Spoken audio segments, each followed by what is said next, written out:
The Zarkonian war fleet emerged from hyperspace with the kind of dramatic flair that had terrified 100 civilizations across the galaxy. 300 warships, each the size of a small moon, hung in the darkness above Earth like metal gods of destruction. Their hulls gleamed with weaponry that could atomize continents, technology so advanced it made Earth's defenses look like children's toys. Ambassador Vexler stood aboard the flagship's bridge, his 6 eyes gleaming with anticipation. In his 3 centuries of military service, he had delivered the ultimatum of absolute surrender to countless species.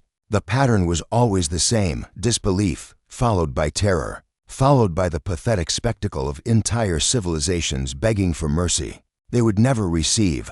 Broadcast the message, he commanded, his mandibles clicking with satisfaction. Across Earth, every screen, every device, every communication channel simultaneously displayed the towering form of Vexler. His translation matrix rendered his words in every human language simultaneously. Primitive humans. His voice boomed. The Zarkonian Empire has deemed your species unworthy of continued existence. You have 72 of your hours to prepare for total annihilation. We have destroyed civilizations 10,000 years more advanced than yours. Resistance is not merely futile, it is laughable. Tremble before your extinction. The broadcast ended. Vexler waited, monitoring Earth's communications for the expected chaos. What he heard instead made his thermal sensors malfunction with confusion. On Earth, Nancy Chen stood in her university dormitory, watching the alien broadcast on her laptop. Her roommate had already pulled up a meme generator. "Oh my God," Nancy laughed. "Did he really just give us a 72-hour countdown? That's literally every movie villain ever." She grabbed her phone and started typing furiously on social media. Aliens really showed up, doing the Independence Day speech unironically. 0 creativity, 3/10 for effort, minus several million for originality. Within minutes, the internet exploded, but not with panic. Parker Williams, a data analyst in Chicago, was already streaming his reaction video. Okay, so let me get this straight," he said, barely containing his laughter. "These advanced aliens traveled light years across space to give us a 3-day notice? Bro, my landlord gives me more time before eviction. This is the worst invasion ever." The memes came first. Images of Vexler with captions, like when you write "to whom it may concern" in your thread emails, and POV. You're the villain in a movie, but forgot to read the script, flooded every platform. Someone had already auto-tuned his speech into a remix that was climbing the charts. Nancy's video essay went viral within an hour. "Let's discuss why this alien invasion is poorly planned," a thread. She meticulously broke down every tactical error in Vexler's approach, from the unnecessarily long countdown to the decision to announce their presence before attacking. Any competent invading force, she explained to her 3 million viewers, would have just invaded. You don't show up and monologue. That's villain 101. My guy really thought he was doing something. Parker had organized an impromptu end-of-the-world party in downtown Chicago. Thousands showed up. Someone brought a papata shaped like a UFO. A local band played a set titled "Songs to Die To." Apparently, news helicopters circled overhead, live streaming the festivities to the entire planet. "If we're gonna die," Parker announced to the crowd, raising a beer, "we're gonna die doing what we do best, making fun of people who take themselves too seriously." The roar of approval could probably be heard from space. Aboard the flagship, Vexler's confusion had evolved into something approaching concern. His intelligence officers were showing him Earth's internet activity. "Commander," one analyst reported, "they are laughing at us extensively." Laughing? Vexler's mandibles quivered. "Show me." The main screen displayed a compilation. Nancy's analytical breakdown. Parker's Party, a children's show that had created a puppet version of Vexler and was using it to teach kids about bullies. A punk rock band had released a single called 72 Hours to Suck It that had already gone platinum.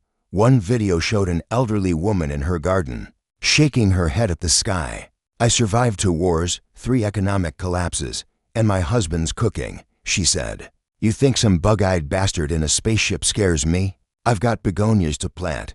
The most popular meme showed Vexler's face with the caption, "When you're used to scaring medieval planets, but accidentally picked the one with TikTok.